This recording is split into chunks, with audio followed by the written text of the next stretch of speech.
여러분 안녕하십니까, 진성호입니다.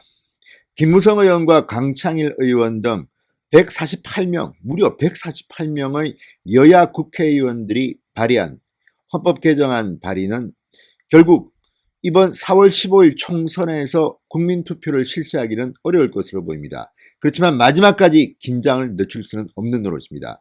지금 국회의원 숫자를 보면 가능할 수도 있습니다. 그렇지만 오늘 김무성 의원은 백기를 들었습니다. 4월 15일 날 하자는 이야기가 아니다. 오해가 있었다. 이렇게 페이스북에 글을 올렸습니다. 그리고 이와 관련해서 오늘 미래통합당의 심재철 원내대표는 강하게 이 문제를 짚어놓은 것 같습니다. 이번 총선은 문재인 심판이다. 그런데 무슨 뚱딴지 같은 개헌이냐. 제가 봐도 그렇습니다. 이 개헌 논의가 이 총선에 끼게 되면 물타기가 됩니다. 왜 저는 김무성 의원이나 이 미래통합당의 20명이 넘는 의원들이 발의를 했는지 모르겠습니다. 또 이상한 게 이 헌법 개정안이라는 이 중요한 발의를 하면서 기자회견이나 보도자료 같은 것들을 기억할 수가 없다는 겁니다. 상당히 기습적으로 했습니다. 그리고 물론 공개적으로 한 거기 때문에 몰래 했다고 볼 수는 없지만 상당히 은근슬쩍 밀어넣은 것으로 보입니다. 이런 일은 곤란합니다. 적어도 개헌이라면 1987년 체제의 헌법을 뜯어 고치는 거라면 국민 간의 소통, 공개적인 토론, 논의가 필요합니다. 그리고 100만 명 이상의 국민들이 개헌을 발의할 수 있게 하는 이런 충격적인 내용을 아무런 시뮬레이션 토론도 없이 이렇게 밀어넣는다? 148명이라는 숫자는 여러분 간단한 숫자가 아닙니다. 하지만 오늘 김무성 의원은 백기를 들었고 심재철 원내대표는 강하게 반발했습니다. 진성호의 직설 시작합니다. 방송에 앞서 아직 진성호 방송의 구독자가 아니신 분들은 붉은색 구독 버튼 눌러주십시오. 더 좋은 방송으로 보답하겠습니다. 자, 사실 이 148명이 사인한 이 4.15 총선 당일 개헌 국민투표 목표의 기습 발의 헌법 개정안, 이 안은 참여연대, 경실련, 민노총 이런 진보 좌파 단체들과 강창일 더불어민주당 의원, 김무성 미래통합당 의원, 이들이 주축이 돼서 만든 것으로 보입니다. 자, 이게 어떻게 쓸지 눈에 안 보이십니까? 뻔합니다. 또 하나 궁금한 것은 이겁니다. 지금 미래통합당의 색깔이 점점 좌쪽으로 가고 있습니다. 그리고 이 통합을 주도했던 박형준 동아대 교수는 미래한국당에 또 비례대표로 공천을 신청한다고 합니다. 자, 이런 모양들 보면 우리가 모르는 뭔가 음모가 뒤에서 꾸며지는 건 아닌가. 개헌을 통해서 뭔가를 바꾸고 또 어떤 식으로 박지원, 심상정 모르겠습니다. 저는 이 정치꾼들의 그 깊은 속내는 모르겠습니다만 저도 국민들과 정직한 소통은 부족했다는 생각이 듭니다. 자, 심재철 원내대표 오늘 이런 말을 했습니다. 어떻게 쓸지 뻔히 보인다. 어떻게 쓸지 뻔히 보인다. 자, 100만 국민으로 둔갑한 특정 이념 이익단체 입맛대로 개헌안이 남발될 수 있다는 우려입니다. 민노총 회원을 생각하면 이거 100만 명은 금방입니다. 저도 진성호 방송 구독자가 이미 88만입니다. 자, 지금 이런 중요한 개헌안이 이렇게 총선에 묻혀서 코로나에 묻혀서 슬그머니 들어갔다는 것은 정말 충격입니다. 심재철 원내대표는 이렇게 말했습니다. 국민 100만 명 이상이 참여하면 개헌안 발의가 가능하도록 했는데 유권자 100만 명은 민노총이나 정교조만 동원하면 가능한 숫자다. 자, 그리고 또 하나 개헌안 발의 시점 6일 날 했습니다. 4.15 총선을 불과 40일 앞두고 발의됐다. 이 점도 지적했습니다. 87년 체제, 그러니까 지금 현재 헌법이 수명을 다했다고 해서 개헌이 필요하다는 주장은 일리가 있다. 그러나 지금은 타이밍이 아니다. 이번 선거는 문재인 정권을 심판하는 선거인데 개헌으로 문재인 정권 심판론이 희석되면 안 된다. 이렇게 말했습니다.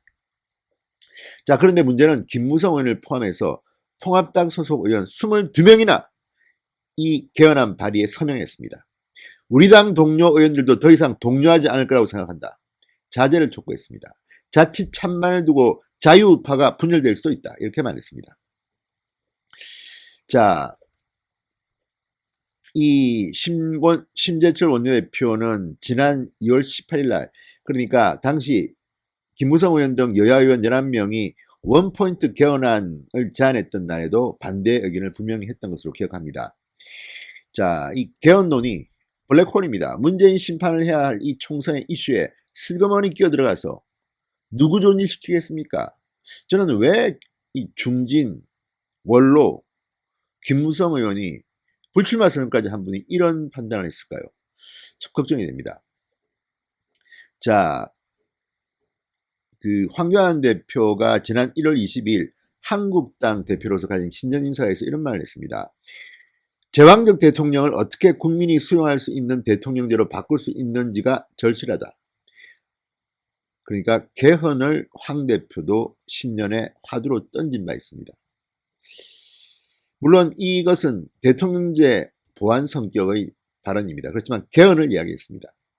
이번에 김무성, 박지원, 심상정, 강창일 등등이 발의한 이 개헌안은 국민 100만 명 이상이면 이 개헌안을 발의할 수 있는 이런 내용입니다. 좀 다릅니다. 그렇긴 하지만 갑자기 지금 개헌 이야기가 황교안 대표 입에서 나오고 김무성, 박지원, 강창일 그리고 민주당은 이 100만 명 이상 국민 발의안에 무려 98명인가 93명인가 거의 대부분이 동의했습니다. 이런 것들을 보면 뭔가 이게 문재인 대통령의 지신가 뜻인가 이런 생각까지 듭니다. 설마 그렇지는 않겠죠. 그렇지만 아무튼 우리는 늘 조심조심 돌다리도 굴겨가야 됩니다. 자, 김무성 의원 오늘 글을 하나 올렸습니다.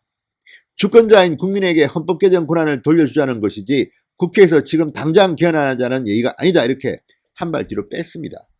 그렇지만 첫 보도가 나올 때 보면요. 이들은 148명이라는 어마어마한 지금 현재 국회 재적의원의 거의 과반입니다. 이 발의했습니다. 왜 했겠습니까? 4월 15일 날 총선에 맞춰서 이 개헌 투표를 하면 돈이 들지 않습니다. 함께 할 수 있으니까요.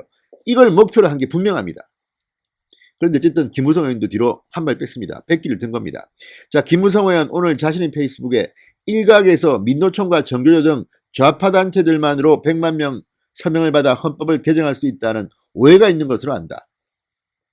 헌법 개정은 단순히 개정안 발의만으로 이루어지지 않는다. 발의된다고 하더라도 국회에서 제적 3분의 2 이상의 찬성을 얻고 그 후 국민투표에서 다수 찬성을 얻는 등 두 개의 관문을 통과해야 한다. 일부 좌파단체 의사만으로 대한민국을 망가뜨리는 개헌이 이루어지는 것은 절대 불가능하다. 이렇게 말했습니다. 하지만 이거를 왜 말합니까? 저는 상식적인 국민이라면 이 정도는 다 알고 있습니다. 이걸 왜 모릅니까? 교과서에 나옵니다. 헌법 개정 절차. 우리나라는 경성입니다. 경성. 쉽게 개정이 안 됩니다. 이 절차를 누가 모릅니까? 그렇지만 지금 현재는 국회와 대통령만 갖고 있는 개헌 발의안 권한을 국민 100만 명 이상으로 굉장히 연성으로 가는 겁니다. 쉽게 하는 겁니다. 이게 갖고 있을 부작용, 의혹에 대해서는 고민하지 않았는지 묻고 싶습니다.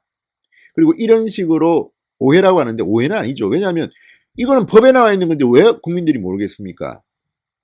단순히 헌법 개정이 개정안 발의만으로 이루어지지 않는다는 것은 다 압니다. 삼척동대도 아는 말입니다.